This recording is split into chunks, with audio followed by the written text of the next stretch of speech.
Oh, amen. Bienvenue à nos amis, une fois de plus, dans le programme de l'Odyssée de la prophétie. Doug Batchelor et toute l'équipe d'Amazing Fact sont très reconnaissants d'être à nouveau parmi vous à New York. Pour moi, c'est un retour à la maison. D'une certaine manière, j'avais 6 ans lorsque ma mère nous a fait déménager, mon frère et moi, à New York. Nous vivions à la 51e rue à l'est et à la 81e rue à l'ouest. Je peux vous dire que c'est une sacrée éducation en face du Hayden Planetarium, de Central Park et du Musée d'Histoire naturelle. Ah, cela fait donc un certain temps, mais je suis heureux d'être à nouveau ici avec vous et pour la chose la plus importante qui est d'ouvrir la parole de Dieu. Je souhaite la bienvenue à ceux qui nous rejoignent à la télévision. Nous avons des téléspectateurs dans le monde entier.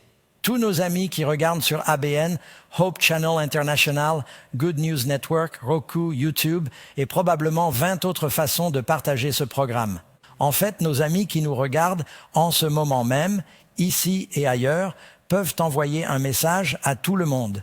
C'est ainsi que l'on fait quelque chose de viral et que l'on dit « Regardez-vous l'Odyssée de la prophétie, c'est en direct. Faites-le savoir. Nous allons donc faire circuler la parole. » Ce soir, nous allons étudier l'un des sujets les plus importants concernant les prophéties de l'histoire. Et si je devais prendre un sujet biblique et dire « C'est l'étude de la prophétie que nous allons faire ce soir qui m'a convaincu que la Bible est un livre surnaturel. » C'était celui-ci. Elle est basée sur un chapitre que vous trouverez dans le livre de Daniel, chapitre 2.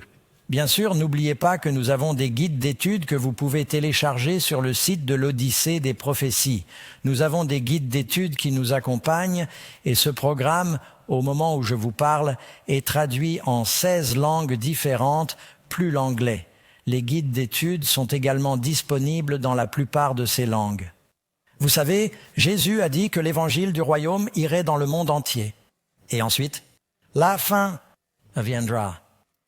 Grâce à nos communications, je pense que cette génération pourrait voir l'apogée de toute l'histoire avec la venue de notre Seigneur. Pouvez-vous dire Amen? Et je suis si reconnaissant que nous puissions être dans cette ville internationalement connue comme un tremplin pour partager l'Évangile partout. Nous aimons toujours commencer par un fait étonnant et je vais prendre mon petit lecteur qui va nous faire découvrir quelques-unes de ces choses. Du début à la fin de la Bible, nous entendons parler d'un royaume appelé Babylone. Si vous avez votre Bible sur votre téléphone ou si vous avez une copie papier de la Bible, vous voudrez peut-être vous tourner vers le livre de Daniel, chapitre 2. Pas très loin du milieu de la Bible, Daniel, chapitre 2. Laissez-moi vous donner un petit fait étonnant. Sur Babylone, l'ancienne Babylone, a eu un impact considérable sur l'histoire du monde. C'était un centre de mathématiques terrestres, d'astronomie et d'innovation technologique. Les Babyloniens ont inventé la roue pour les chariots de travail et les charrettes, les bateaux à voile pour le commerce sur l'Euphrate. Ils ont créé l'écriture cunéiforme. Babylone a également mis au point un système numérique unique basé sur le calendrier lunaire de 360 jours, qui est d'ailleurs le même calendrier que celui des Juifs. Notez-le mentalement, car une année de 360 jours apparaît plus tard dans la compréhension des prophéties temporelles. 30 jours dans un mois, c'est la façon dont ils calculaient les unités de mesure et c'est pourquoi nous avons 60 secondes dans une minute et vous avez le nombre 60, tout cela grâce au calcul babylonien.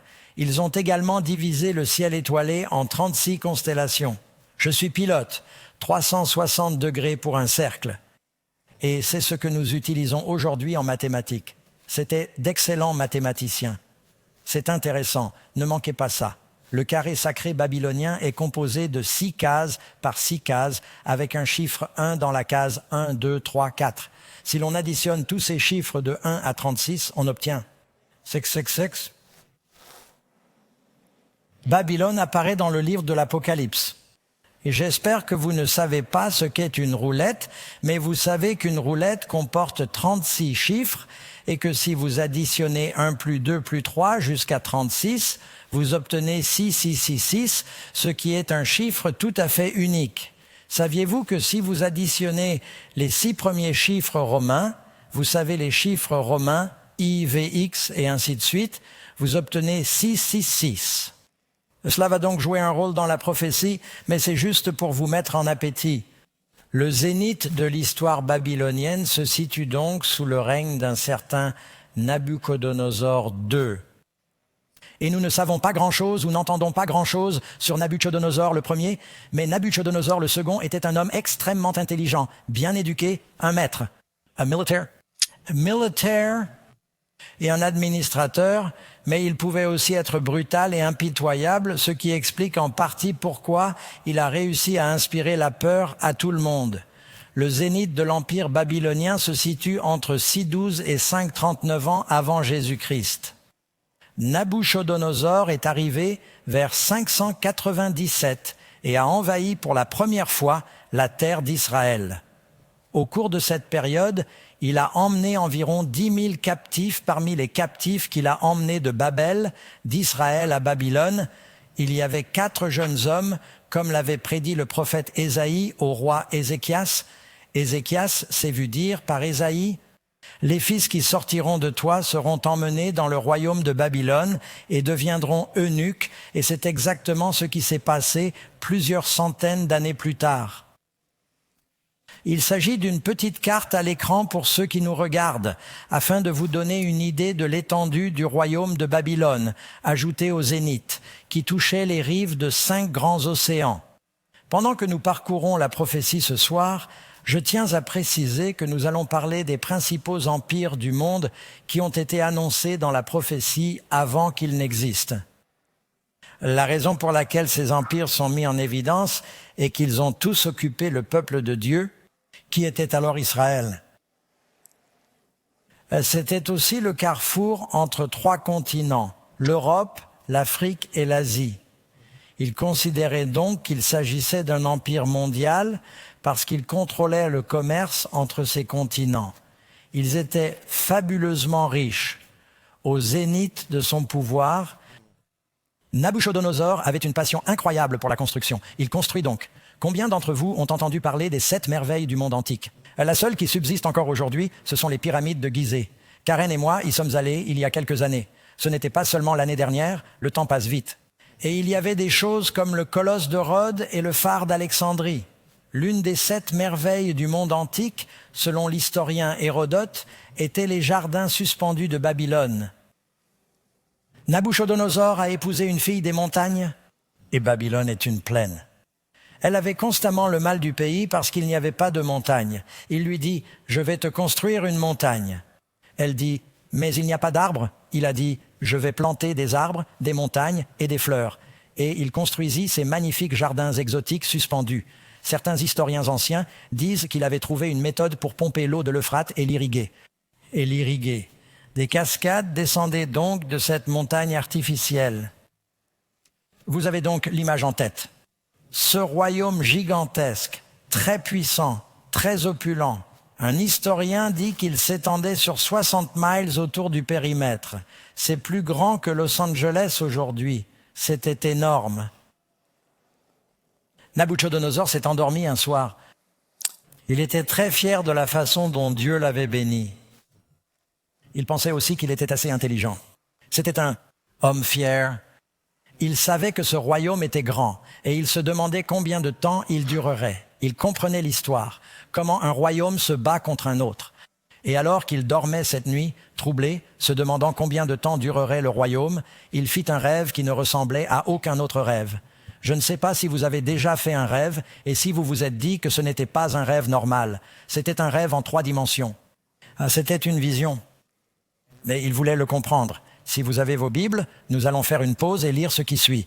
Si vous allez au livre de Daniel, chapitre 2, et nous n'allons pas lire tout le chapitre, mais nous allons faire l'introduction à ce rêve que Nabuchodonosor a fait et ce qu'il représentait. Qu'est-ce que cela signifie, Daniel, chapitre 2?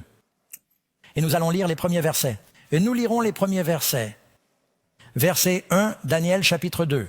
La 2e année du règne de Nebuchadnezzar, ce n'est pas la 2e année où il a combattu et conquis, mais après la mort de son père et après qu'il ait pris le contrôle de la ville.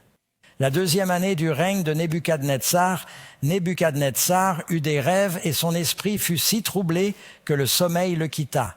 Le roi donna l'ordre d'appeler les magiciens, les astrologues, les sorciers, les chaldéens, pour qu'ils racontent au roi ses rêves. Ils vinrent et se présentèrent devant le roi. Il avait un entourage assez important d'hommes sages et de conseillers, et ils étaient tous dans les, vous savez, les arts occultes, et certains d'entre eux étaient des observateurs d'étoiles. Ils sont censés être les sages, les hommes spirituels. Ils vinrent donc se placer devant lui, et le roi dit « J'ai fait un rêve, et mon esprit est impatient de connaître ce rêve. » Les Chaldéens parlèrent au roi en araméen « Ô roi, vis éternellement. Raconte le rêve à tes serviteurs, et nous en donnerons l'interprétation. » Vous voyez, ils étaient dans le métier. Le roi donnait un songe, et il concoctait une interprétation pour essayer de le satisfaire. Mais le roi s'est dit « Non, je ne suis pas un imbécile. » Il a dit « Je veux savoir ce que signifie ce rêve. » Et je ne veux pas que tu inventes quelque chose. Il a dit, si vous êtes vraiment des hommes sages et que vous êtes vraiment connectés au Dieu, voici votre chance de prouver votre valeur. Je veux que vous me disiez ce dont je rêve. Non seulement parce que ce sera une bonne preuve, mais aussi parce que ça commence à devenir flou. Combien d'entre vous ont déjà fait un rêve et se sont dit « Waouh, c'était vif » et une demi-heure plus tard? Vous savez, votre rêve se produit à un niveau cérébral différent de votre conscience. Et au fur et à mesure que vous devenez pleinement conscient, le rêve devient difficile d'accès. Et il dit, je m'en souviendrai quand je l'entendrai, mais si vous êtes des sages, dites-moi ce que j'ai rêvé et je saurai, vous savez, l'interpréter. Au verset 7, ils dirent au roi, que le roi raconte le rêve à ses serviteurs et nous en donnerons l'interprétation.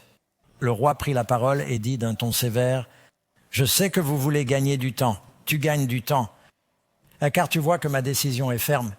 Si tu ne me fais pas connaître le rêve, il n'y a qu'un seul décret pour toi. Tu es à la solde de la royauté et tu ne vaux rien. Comme d'autres sur la liste de paix royale dans le monde entier. Il n'y a qu'un seul décret pour toi. Tu as accepté de prononcer devant moi des paroles mensongères et corrompues jusqu'à ce que le temps ait changé. Vous pensez que je vais passer à autre chose et oublier tout cela. Dis-moi donc le rêve et je saurai que tu peux m'en donner l'interprétation. Ils répondirent au roi. Il n'y a pas un homme sur la terre qui puisse dire ce qui concerne le roi. C'est pourquoi aucun roi, aucun seigneur, aucun souverain n'a jamais demandé une telle chose à un magicien, à un astrologue ou à un chaldéen. C'est une chose difficile. Le roi demande et il n'y a personne d'autre qui puisse le dire au roi, si ce n'est les dieux dont la demeure n'est pas de chair. C'est pourquoi le roi s'est mis en colère et a donné l'ordre de détruire tous les sages de Babylone. À l'époque, le roi ne pouvait pas simplement émettre un fiat et les tuer tous. Il y avait une procédure légale et ils ont donc rédigé un décret pour les rassembler et les exécuter. Vous comprenez donc qu'il a fallu un certain temps pour faire cela, mais ils vont maintenant être soumis à un décret de mort parce que le roi est un homme. Le décret a donc été publié et ils ont commencé à tuer les sages et ils ont cherché Daniel et ses compagnons pour les tuer. À ce stade, nous devons comprendre ce qui s'est passé. Daniel et ses amis étaient des sages en formation et ils n'avaient pas encore été appelés devant le roi. Ce qui s'est passé, c'est que le garde est entré. Et Daniel dit, « On dirait qu'il rassemble tous les sages. Je ne sais pas si nous faisons partie de cette catégorie. Nous sommes en quelque sorte des sages internes et nous n'étions pas là. C'est peut-être un peu précipité de la part du roi. » Daniel s'est souvenu de l'histoire de Joseph dans la Bible, où le roi d'Égypte a fait un rêve qu'aucun de ses sages n'a pu comprendre. Mais Joseph a fait confiance au Seigneur et Dieu lui a donné une réponse. Daniel dit à ses amis, « Nous servons le même Dieu. Disons au roi, donnez-nous une chance et nous lui dirons ce que son rêve signifie. » Et c'est ce qui s'est passé. Le garde est entré et a dit, « Tu sais, j'ai quelques jeunes Hébreux que tu as testés. Vous avez dit qu'ils étaient assez intelligents. Ils disent qu'ils peuvent te dire ce que signifie ton rêve si tu suspends le décret de mort. Qu'avez-vous à perdre? Donnez-les-moi pour quelques heures. » Eh bien, le roi pense, eh bien, je veux savoir ce que signifie mon rêve et qu'est-ce que j'ai à perdre. Je ne veux pas tuer tous les sages et ne jamais savoir s'ils pensent qu'ils vont savoir. Et je crois me souvenir que Anania, Michaël, Azaria et Daniel, les nouveaux noms étaient de Belchazzar, Shadrach, Meshach et Abednego, les noms babyloniens. Il a dit, d'accord, je vais leur donner un peu de temps. C'est ici que nous entrons dans notre étude de la nature et de la signification du rêve. Combien d'entre vous pensent qu'il est possible pour quelqu'un de connaître l'avenir en levant la main? C'est un groupe assez hétérogène ici à New York, n'est-ce pas? Je poserai à nouveau cette question plus tard, après cette étude, et je veux que vous me disiez si j'ai convaincu l'un d'entre vous qu'il est possible de comprendre ce qui va se passer dans le futur. Très bien, nous allons commencer notre leçon. Première question pour ceux qui nous rejoignent pour la première fois. Où en étiez-vous? Nous avons 13 autres présentations à venir. Elles vont changer votre vie, je vous le promets. Vous allez vous rapprocher de Dieu et vous allez avoir la paix. Vous ne voulez pas manquer cela. Nous utilisons un format de questions-réponses. Les études sont ici. Vous pouvez trouver les réponses dans la Bible. Première question. Pourquoi Dieu a-t-il donné ce rêve au roi de Babylone? La réponse se trouve ici, dans la Bible. Daniel 2, verset 28. Mais il y a un Dieu dans les cieux qui révèle les secrets. Et vous pouvez appeler la couleur bleue avec moi. Il révèle des secrets. Et il a fait connaître au roi Nebuchadnezzar ce qui se passera dans les derniers jours. Et cela signifie dans les derniers jours. De quoi ce rêve parle-t-il? Du passé ou de l'avenir? On croit donc à la Bible ou on n'y croit pas. Et je veux que vous sachiez que nous savons avec certitude que le livre de Daniel a été écrit des centaines d'années avant Jésus-Christ parce qu'il se trouvait dans les manuscrits de la mer morte. Et il est antérieur aux manuscrits de la mer morte. Nombre d'entre eux datent de plus de 200 ans avant Jésus-Christ. Et Daniel, toute l'histoire juive, sait que ce livre a été écrit pendant la captivité babylonienne par le prophète lui-même. Et si vous ne croyez pas cela, dites simplement que vous ne croyez pas Jésus, parce que Jésus a dit que Daniel a écrit le livre de Daniel. Amen. Et c'est donc un livre auquel on peut se fier ou auquel on ne peut se fier à rien. Il dit qu'il nous dit ce qui va arriver dans le futur. Deuxième question. Lorsque les conseillers du roi n'ont pas révélé et interprété le rêve, quel a été l'ordre de Nebuchadnezzar?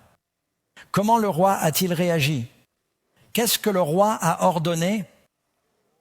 De détruire tous les sages de Babylone. Et vous savez, certains de ces sagesses n'étaient pas si sages que ça. Ils n'ont pas pu dire au roi quel était son rêve. Nous recevons beaucoup de courriers et de faits étonnants. Vous savez, nous diffusons. Nous ne sommes pas seulement sur 3ABN, mais aussi sur Trinity Broadcasting, Daystar, History Channel, Lifetime. Certains d'entre vous ont vu nos émissions. Je reçois beaucoup de courriers. Je fais de mon mieux pour répondre personnellement à tout ce que je peux. Nous avons une équipe qui nous aide à répondre aux questions simples. Vous seriez surpris du nombre de fois où les gens m'envoient un rêve. Ils disent « Pasteur Doug, j'ai fait un rêve ». Ils écrivent ce rêve, parfois des pages avec des illustrations. Et ils me disent « Pouvez-vous me dire ce que mon rêve signifie ?» Je réponds, je suis désolé, ce n'est pas mon don, je ne peux pas le faire. Une fois de plus, il faut revenir en arrière et comprendre ce qui s'est passé. Comme je l'ai dit, vers 5097, Nabuchodonosor avait conquis Israël. Il est revenu, les a combattus à nouveau et a détruit le temple. Mais lorsqu'il est arrivé pour la première fois, ils ont accepté des conditions de paix. Il a pris 10 000 de leurs plus jeunes et de leurs plus brillants éléments pour les ramener dans son collège et les former à la langue des Chaldéens, aux mathématiques, aux sciences et aux arts de Babylone, ce qui, à l'époque, était considéré comme l'éducation la plus sophistiquée au monde. Les Babyloniens étaient des maîtres en mathématiques. Ils étudièrent les cieux. Certains d'entre vous se souviennent que lorsque Ézéchias était malade dans la Bible, le soleil s'est arrêté. Des ambassadeurs sont venus de Babylone pour en comprendre la cause. Qu'est-ce que cela signifie? Ils ont donc amené parmi les captifs, parmi ces 10 000, Daniel, Anania, Michaël, Azaria. Ils ont été amenés, ils ont été placés dans le système éducatif babylonien pendant 3 ans et demi pour étudier. Puis le roi les a mis à l'épreuve. C'est le chapitre 1 de Daniel. Et le roi les trouva 10 fois plus sages que tous les autres jeunes gens qui avaient été ramenés et d'autres pays. Ils suivaient donc une formation de conseillers et apprenaient les langues, les arts, les sciences, etc. Ainsi, lorsque l'ordre de tuer tous les sages a été donné, ils n'ont pas été invités. Vous pouvez voir dans Daniel chapitre 1, verset 3, qu'il est dit qu'ils possédaient la connaissance et qu'ils étaient prompts à comprendre qui avait la capacité de servir dans le palais du roi. Parmi ces fils de Juda, il y avait Daniel, Anania, Michaël et Azaria. Ce sont leurs noms juifs. Plus tard, on leur a donné des noms babyloniens. Beaucoup de personnes arrivées en Amérique par la ville de New York et Ellis Island avaient des noms difficiles à prononcer. C'est pourquoi? Les gardes ou les personnes qui s'occupaient de ces personnes à Ellis Island disaient « Oh, nous ne pouvons pas dire ça, votre nom est Smith. » Combien d'entre vous connaissent tout quelqu'un comme ça? Ils arrivèrent dans la ville, ils avaient un nom et ils finissaient par en avoir un autre qui était un peu plus facile. Troisièmement, quand Daniel a appris le décret de mort, qu'a-t-il demandé au roi? Il l'a fait par l'intermédiaire du garde Arioch. Qu'a-t-il demandé et qu'a-t-il dit à ses amis? Réponse, c'est Daniel 2, verset 16. Daniel est entré et a demandé au roi de lui donner quoi? Du temps pour qu'il puisse dire au roi l'interprétation sur Nabuchodonosor, et ceci est un relief, un ancien relief de Nabuchodonosor. Il s'est dit, d'accord, j'aime bien ces jeunes hommes, je vais reporter l'exécution massive. Après tout, ils n'ont pas été amenés avec les autres. Donnons-leur une chance. S'ils pensent pouvoir me raconter le rêve, je veux le connaître. Alors, qu'ont-ils fait? Et vous, que feriez-vous?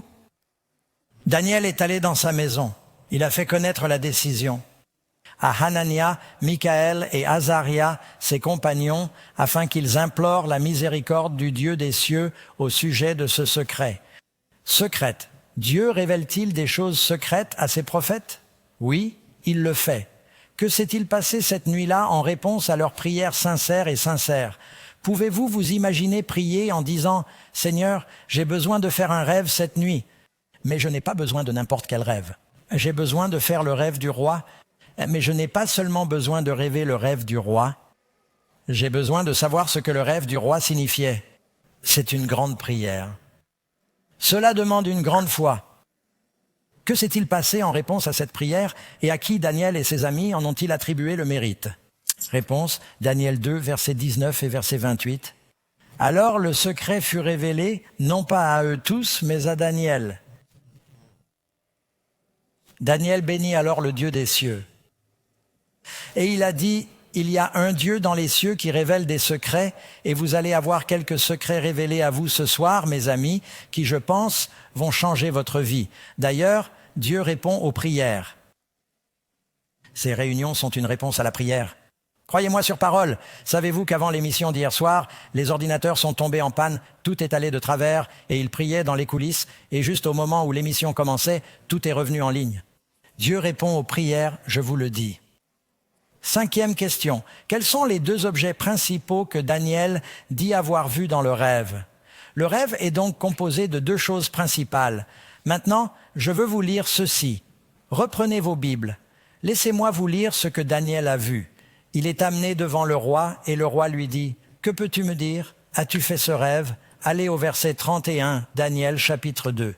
Toi, ô roi, tu regardais, en fait, je vais me mettre sur le côté et ceux d'entre vous qui sont dans la salle, si vous regardez sur l'écran, vous pourriez même voir ce que Daniel a vu dans son rêve à Nebuchadnezzar. Toi, ô roi, tu regardais. Et voici une grande statue. Cette image d'une splendeur extraordinaire se tenait devant toi. Sa forme était grandiose. Sa tête était d'or fin, sa poitrine et ses bras d'argent, son ventre et ses cuisses d'airain, ses jambes de fer, ses pieds en partie de fer et en partie d'argile. Tu regardais une pierre taillée de main d'homme qui frappait la statue sur ses pieds de fer et d'argile et les brisait. Le fer, l'argile, le bronze, l'argent et l'or furent broyés et devinrent comme la balle de l'air d'été.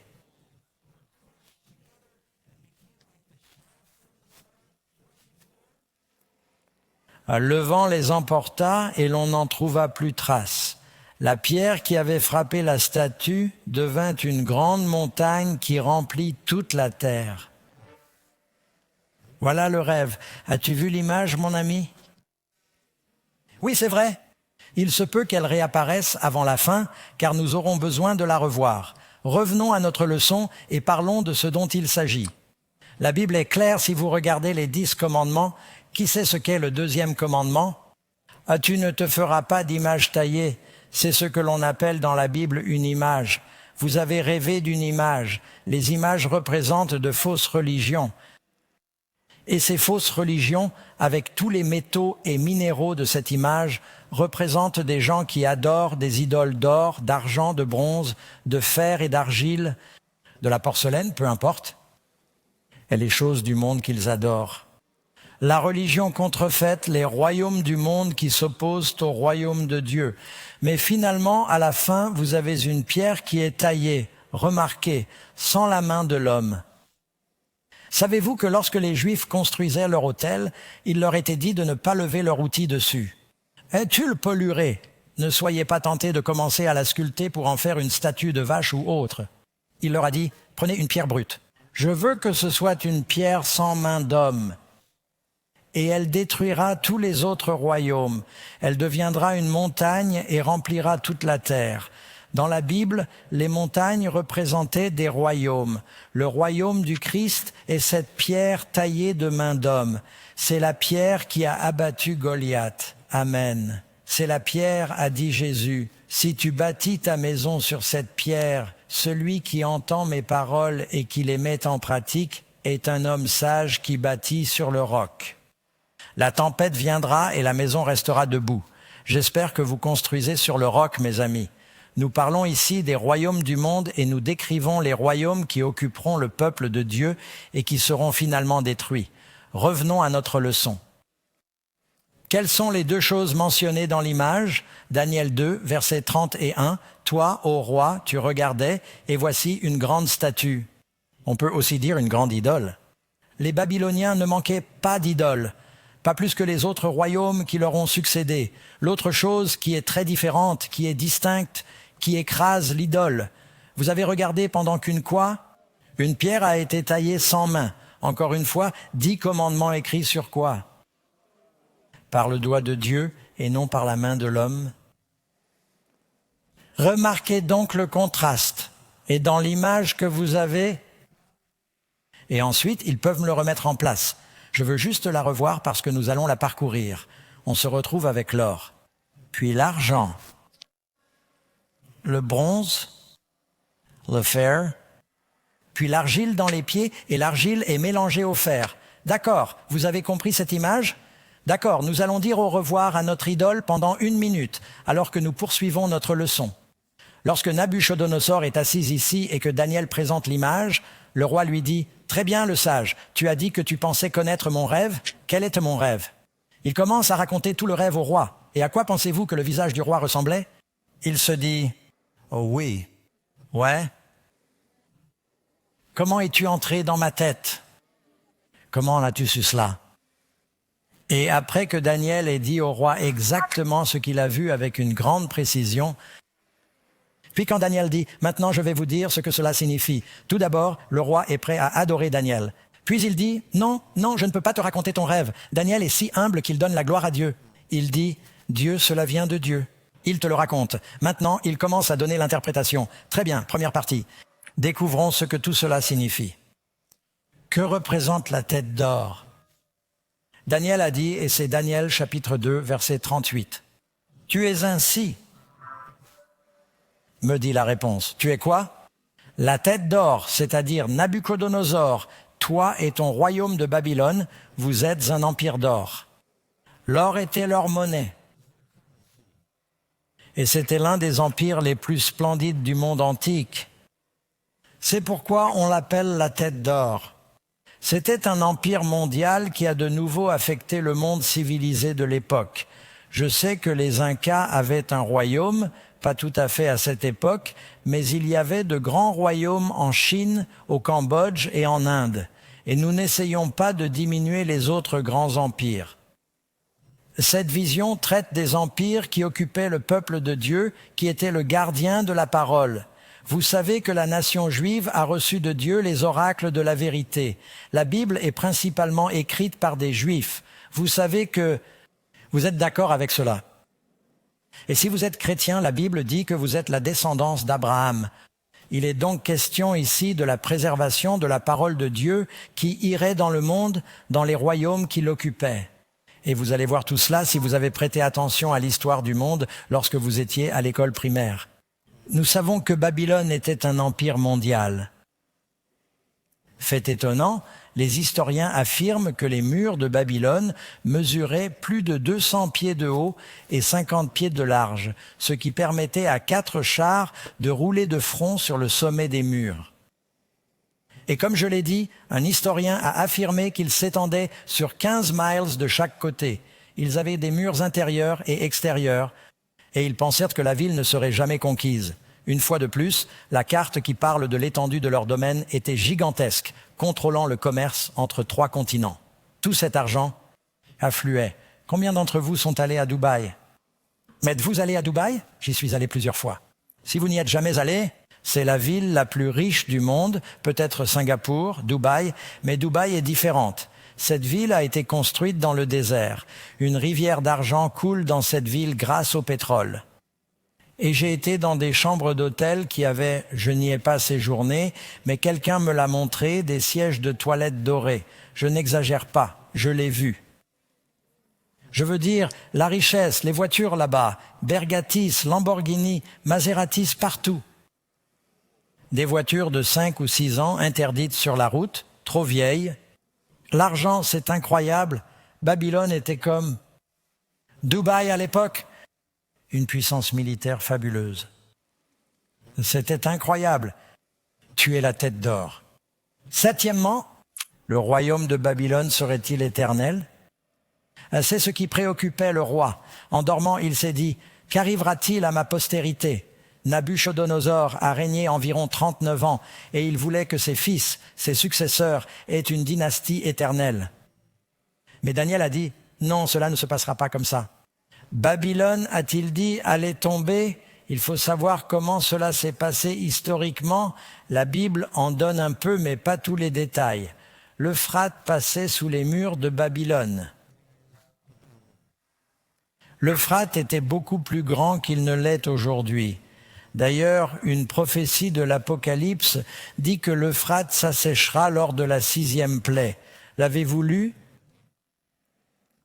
Le saviez-vous? Il suffit d'écouter les bulletins d'information pour constater que l'Euphrate est en train de s'assécher. Je ne pense pas que nous en soyons encore à la 6e plaie. Nous expliquerons les fléaux plus tard, mais je pense que c'est très intéressant. Ils avaient de puissants navires qui remontaient l'Euphrate. On ne peut pas traîner un crapaud sur le fleuve. Il est devenu une série de mares stagnantes en bas parce que la Turquie est plus haut, ils endiguent l'eau et il y a eu des sécheresses et les choses ont changé. Mais ce qui s'est passé, c'est qu'après la mort de Nabuchodonosor, pendant 1 an, son fils, le méchant Mérodoc, a été roi, puis il a été assassiné et son oncle est devenu roi. L'oncle était occupé à mener d'autres batailles et le petit-fils, Belshazzar, était au pouvoir. Belshazzar était à la tête du royaume. Les Perses et les Mèdes se sont rendus compte qu'ils n'avaient pas la puissance militaire des Babyloniens que les Perses avaient. Nabuchodonosor était parti et c'était un génie militaire. Cyrus le Perse et Darius le Mède se sont dit qu'ils pouvaient conquérir Babylone. Ils ont encerclé la ville. Ils allaient l'assiéger. Le roi, ce jeune homme, et vous trouvez cela dans le chapitre 5 de Daniel, Belshazzar a dit « Nous n'avons pas à avoir peur d'eux. Ils ne franchiront jamais nos murs. Nous avons nos soldats. Nous avons nos portes massives. Nous les affamerons. Nous avons assez de nourriture dans la ville. L'eau coule sous les murs. Ils ne pourront pas soutenir leur armée assez longtemps. » Ils organisèrent une grande fête dans la ville de Babylone et s'enivrèrent tous. Et au plus fort de la fête, ce jeune roi blasphémateur, il savait que son grand-père, Nabuchodonosor, avait été converti à Jéhovah par Daniel. Et vraiment, il n'aimait pas ça et il a dit « Ce Dieu des Juifs n'a aucun pouvoir et nous allons le prouver. Apportez-moi les vaisseaux que nous avons capturés à Jérusalem. Nous allons louer nos idoles. » Et ils prirent les vases sacrés du temple de Dieu. Et tous les seigneurs et chefs babyloniens se mirent à boire et à se moquer des dieux du ciel, du Dieu du ciel, Jéhovah. Et au milieu de cette ivresse blasphématoire, tout à coup, sur le plâtre du mur, une main géante et exsangue apparut. Il y a un peu comme la chose dans la famille Adams. Et elle s'est mise à écrire les mots « Mini, mini, tickle, Upharson ». Vous avez déjà entendu l'expression « l'écriture sur le mur » ? Quand le roi a levé les yeux et que tout le monde a vu ça, ils ont laissé tomber leurs tasses et se sont agenouillés. La Bible dit que ses genoux s'entrechoquaient. Et il a dit « Qu'est-ce que ça dit ?» Personne ne le savait. Faites venir les sages. Ils ne savaient pas. Ils n'en savaient pas plus que 39 ans plus tôt lorsque Nabuchodonosor les avait appelés. Finalement, la reine-mère dit « Tu sais, si tu veux comprendre une vision, tu dois faire appel à un juif. Et il y a un homme dans votre royaume, cela me donne la chair de poule chaque fois que je dis cela. Elle a dit, il y a un homme. Dieu a encore des gens. Il y a un homme qui est proche du Seigneur, il comprend Dieu, il vous dira ce qu'il en est. Daniel est amené. Le roi a dit, dis-moi ce que dit l'Écriture et je te donnerai un collier d'or comme celui qu'il portait, tu sais, et un vêtement spécial, et je ferai de toi le 3e chef du royaume. La raison pour laquelle il a dit que tu serais le 3e chef, c'est que Belshazzar n'était que le 2e chef. Et Daniel a dit, garde tes récompenses parce que je sais ce qu'elles disent et tu ne seras bientôt plus en mesure de donner quoi que ce soit à qui que ce soit. Il a dit, il est écrit, men, tekel, upharsin, vous êtes pesés dans la balance et vous êtes jugés insuffisants. Vous êtes jugés. Le royaume est divisé et donné aux Mèdes et aux Perses. Et à ce moment précis, le puissant général Cyrus avait détourné l'Euphrate en amont dans un lac asséché. Le niveau de l'eau qui passait sous les murs de Babylone a chuté brusquement pendant la nuit. Les soldats de Babylone à l'intérieur de la ville étaient ivres parce qu'ils pensaient qu'il n'y avait pas d'attaque. Ils avaient laissé les portes intérieures déverrouillées parce qu'ils pensaient qu'ils n'avaient pas encore atteint les portes extérieures. Pas de problème. Tout comme les soldats troyens, un contingent de l'armée perse est passé sous les murs. Ils sont remontés et ont ouvert les portes. Les Perses et les Mèdes ont envahi la ville. En une nuit, Babylone, cette puissante cité, est tombée. La Bible l'a prédit avec une incroyable précision. Bien avant que cela n'arrive, Ésaïe a vécu bien avant Daniel. Avez-vous une Bible? Vous pouvez la consulter. Oh, laissez-moi voir laquelle. Allez à Jérémie, en fait. Nous commencerons par là. Allez au chapitre 50 de Jérémie. Au fait, pourquoi est-ce important? Si vous voulez comprendre l'Apocalypse, Apocalypse 18 parle de la chute de Babylone. Les chapitres 50 et 51 de Jérémie parlent de la chute de Babylone. Le chapitre 13 d'Ésaïe parle de la chute de Babylone. Non seulement il y avait une Babylone dans l'Ancien Testament, mais il y a une Babylone aujourd'hui. La Bible nous dit que dans les derniers jours, il y a une Babylone et que le peuple de Dieu est appelé à sortir de Babylone. Il faut savoir de quoi on est censé sortir. Nous devons donc comprendre le sujet de Babylone. Mais pour cela, il suffit de regarder le chapitre 50 de Jérémie. Il parle de la chute de Babylone, de la destruction totale de Babylone.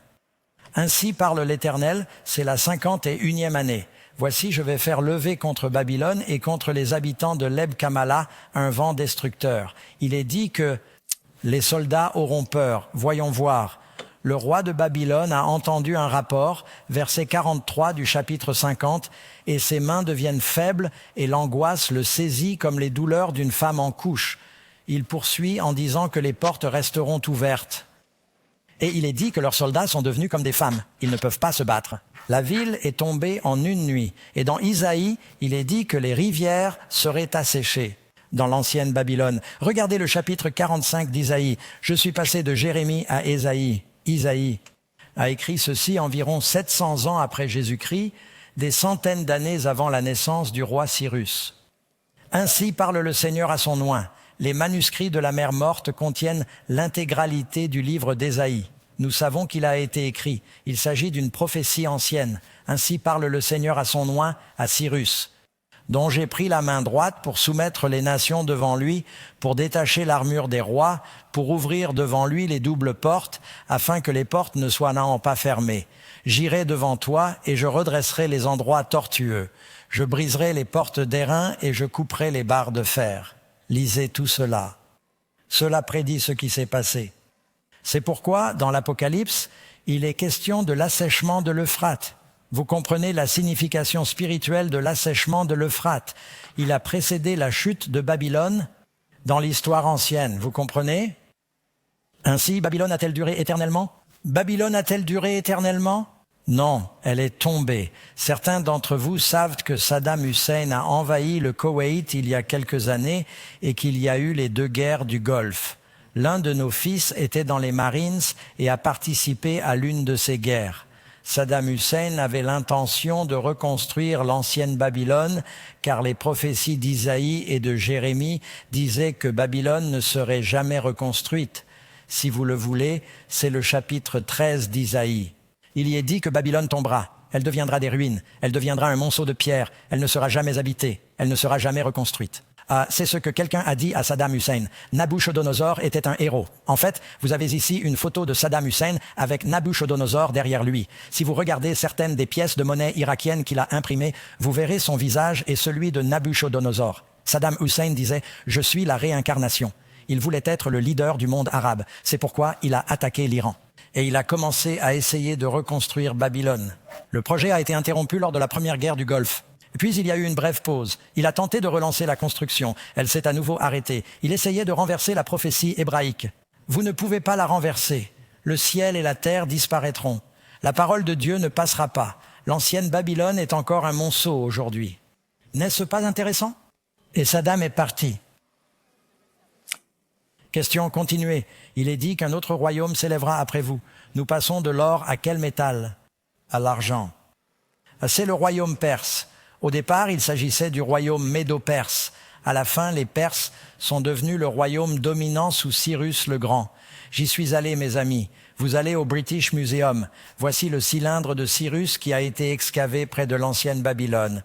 Dans le cylindre, il est dit qu'il a conquis Babylone et qu'il a laissé les captifs des Babyloniens retourner dans leur pays d'origine. Dieu l'avait prédit dans le livre de Jérémie. On trouve aussi à la fin des deuxièmes chroniques que les enfants d'Israël seraient captifs à Babylone pendant 70 ans. Au bout de 70 ans, ils seraient autorisés à rentrer. Et c'est ce qu'ils ont fait. Vous savez, si vous voulez croire la Bible, ne serait-ce que pour une seule raison, croyez-la parce que les Juifs sont un peuple inhabituel. Aucun autre peuple au monde n'a été dépossédé de sa terre 3 fois. À l'époque de Jacob. Ils sont descendus en Égypte, mais ils l'ont récupéré après l'Exode, puis ils ont été emmenés à Babylone. Mais ils l'ont récupéré à l'époque de Cyrus, puis ils ont été dispersés par les Romains pendant 1900 ans. Et ils l'ont récupéré et sont restés un peuple distinct. Toutes les autres nations qui ont été conquises se sont mariées, ont disparu et ont perdu leur identité. Essayez de trouver quelqu'un qui parle comanche aujourd'hui. Ils occupaient les grandes plaines. Mais les Juifs, Dieu a dit qu'ils reviendraient. Ils resteraient distincts. C'est incroyable. Les prophéties se réalisent. Et puis, oui, l'argent était la principale monnaie dans l'ancienne Perse. C'est un royaume d'argent. Voici l'étendue de la Perse. Elle s'agrandit.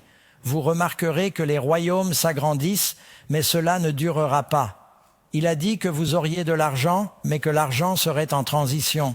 Huitièmement, quel métal représenterait le royaume qui suivrait la Médo-Perse? Et un troisième royaume de quoi? Le bronze. Certaines de vos Bibles disent laiton. Techniquement, ce n'est pas du laiton parce qu'on n'utilisait pas de laiton à l'époque. Le laiton contient aussi de l'étain. Cela le rend un peu plus brillant. Il s'agit en fait de bronze qui dominera toute la terre. Encore une fois, il parle d'un empire qui s'étendra partout. Et quelqu'un a dit « Je veux revenir en arrière parce que j'ai oublié une note ici. Je veux lire. Le royaume d'airain de la Grèce est arrivé au pouvoir avec Alexandre le Grand en 68, je suis désolé, en 31 avant J.P.C. lorsqu'il a conquis les Perses et il a duré jusqu'en 68 environ. Alexandre le Grand a fait parcourir à ses armées environ 11 000 kilomètres en 10 ans environ. Elles n'ont pas marché tout le temps. Il a conquis le monde. Il avait reçu l'enseignement d'Aristote. Un génie militaire très brillant, très courageux. Et il a répandu la culture grecque. On parle d'hellénisation. Même à l'époque du Christ, le grec était la langue d'apprentissage. Et même les gouvernements du monde, les gouvernements romains, étaient influencés par les Grecs et ces grands philosophes grecs. Un historien, Ariane, a dit « Je suis persuadé qu'il n'y a pas de nation, de ville ou de peuple où son nom ne soit parvenu. » Ce qui explique que, quelle que soit l'origine dont il puisse se vanter ou se réclamer, il semble qu'une main divine ait présidé à sa naissance et à ses actes. Mais même ce royaume ne durera pas. Le royaume de Grèce, devinez ce qu'ils utilisaient comme armure? Du bronze. On les appelait les soldats d'airain parce qu'ils utilisaient des épées de bronze, des boucliers de bronze et des casques de bronze. Vous pouvez voir sur votre écran un exemple de casque retrouvé. Voici une carte de l'étendue du royaume d'Alexandre. Il a fait marcher ses armées jusqu'aux frontières de l'Inde où elles combattaient des éléphants. Oui, c'est étendu jusqu'en Égypte, à Damas et en Grèce. Je veux que vous remarquiez quelque chose qui se passe ici avec ces différents royaumes. Ils ont tous occupé Jérusalem. Au début, les Grecs étaient un peu meilleurs, à l'image d'Alexandre. Certains des dirigeants grecs ultérieurs, comme Atticus, Épiphane et d'autres, ont été très brutaux pour la nation juive. Mais chaque royaume dure plus longtemps, mais le métal a moins de valeur que le précédent. Les Babyloniens, environ 70 ans, puis il y a les Perses, qui durent plus longtemps, mais c'est de l'argent qui ne vaut pas autant que l'or. Puis il y a le bronze, qui ne vaut pas autant que l'argent, mais il est plus dur. Chaque pièce est plus dure que la précédente. Ils durent plus longtemps et sont plus durs. Et regarde ce qui se passe ensuite, numéro 9. Quel métal représente le 4e royaume? Vous lisez ici, Daniel chapitre 2, verset 40. Le 4e royaume sera aussi fort que le fer. Les Romains maîtrisaient la forge des armes en fer, et c'est l'une des raisons pour lesquelles ils ont pu conquérir. Maintenant, je voudrais que vous réfléchissiez à ceci. Savez-vous que dans le livre de Daniel, et qu'il prédit plus tard dans Daniel l'empire grec par son nom, qu'il l'appelle Grécia? Les chances que les Grecs règnent sur le monde lorsque Daniel a dit cela, sans vouloir offenser qui que ce soit en ce moment. J'espère que je n'offenserai personne. Mais si je vous disais que dans 100 ans, le monde sera gouverné par l'Uruguay, qui ici le prédit? Oh, je veux dire, tout est possible, mais qui pourrait prédire cela? La probabilité que les Grecs et les Romains règnent sur le monde lorsque Daniel a fait cette prophétie était ridicule. Il ne voyait pas comment cela pourrait se produire. Mais il l'a prédit, et il a même prédit les Grecs par leur nom dans le chapitre 8 de Daniel. Il parle maintenant de son 4e royaume, un royaume de fer. Les Romains avaient maîtrisé le fer. Ils s'approvisionnaient en fer dans les forges et les mines du nord ou du sud de l'Espagne, à un endroit appelé Tarchis. La monarchie de fer a conquis les Grecs en un 68 à la bataille d'Arbela. Et pensez-y, avec une épée de fer, on peut littéralement couper une épée de bronze en deux. Les armes ont donc fait une grande différence. C'est pourquoi les chevaliers du Moyen-Âge portaient une cotte de mailles. Dans la Bible, on peut lire que les soldats d'Israël ne pouvaient pas se procurer de fer auprès des Philistins. Et les Philistins ont pu les soumettre parce qu'ils avaient le fer. Et seuls David, Saül et Jonathan avaient des épées en fer. C'était comme avoir des armes nucléaires à l'époque. Si vous aviez le fer, ce sont des clous en fer qui ont transpercé les mains de Jésus. Et une lance en fer qui lui a transpercé le côté. Et les épées de fer ont tué les bébés à Bethléem. Les Romains régnaient d'une main de fer. Ils ont duré plus longtemps que les Grecs. Ils ont eu, vous savez, pendant un certain temps, ce qu'ils appelaient la Pax Romana. C'était la paix romaine. Et c'est à l'époque de l'Empire romain que Dieu a jugé bon de s'incarner. Ce n'est pas pour rien que Dieu est venu dans le monde à cette époque.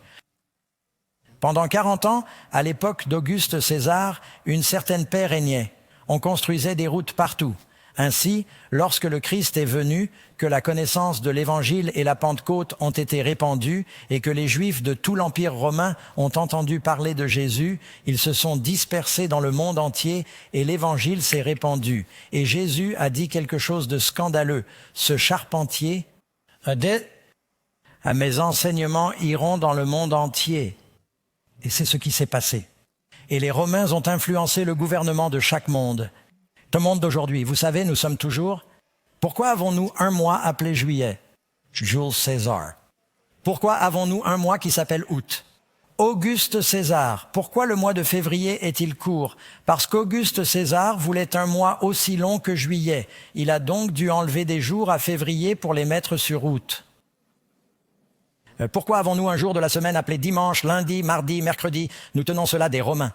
Le culte du soleil, le culte de la lune, le culte de Saturne, le culte d'Odin, le culte de Thor, tout cela est venu de l'arrière-plan du pouvoir romain.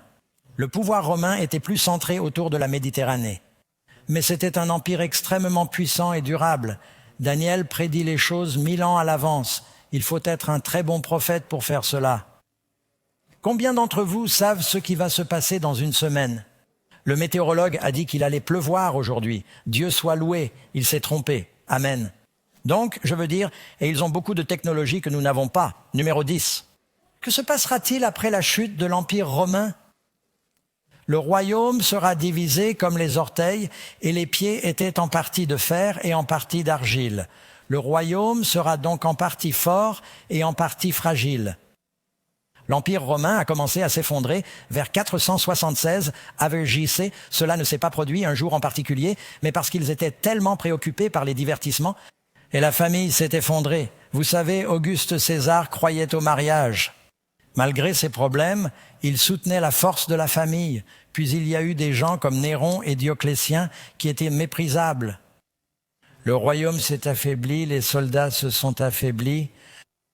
Les barbares et les Ariens sont arrivés du nord et le royaume s'est fragmenté en 10 parties, comme les 10 orteils de l'image dont rêvait Nabuchodonosor. Jusqu'à présent, vous êtes passé du fer au fer mélangé à l'argile, mais il est dit plus loin dans Daniel qu'il ne s'agit pas seulement d'argile, mais d'argile molle. Ce qui s'est passé, remarquez, jusqu'à ce point, ces royaumes sont occupés autour d'Israël. À l'époque de la Rome de fer, mais à l'époque du Christ, les Romains régnaient. L'Évangile et le peuple de Dieu se sont répandus. Et même les Juifs ont été conquis, et la grande dysphorie s'est répandue partout. Aujourd'hui, le phénomène ne se limite donc plus au Moyen-Orient. Les 10 divisions de l'Empire romain se sont répandues dans le monde entier. Je pense que c'est très intéressant. Il est dit, mais il y aura en elle la force du fer pour autant que vous ayez vu le fer mélangé à l'argile. Qui aimerait deviner quel est le matériau de construction de loin le plus utilisé dans le monde aujourd'hui? Il s'agit du béton armé qui est quoi? Du fer mélangé à de l'argile? Karen et moi sommes allés en Chine il y a quelques années. L'oiseau national en Chine est la grue de chantier. Il y a des grues partout. Le béton, j'ai mis 1 minute à comprendre. Il y a des grues partout et de la poussière de béton est partout où vous allez, New York City.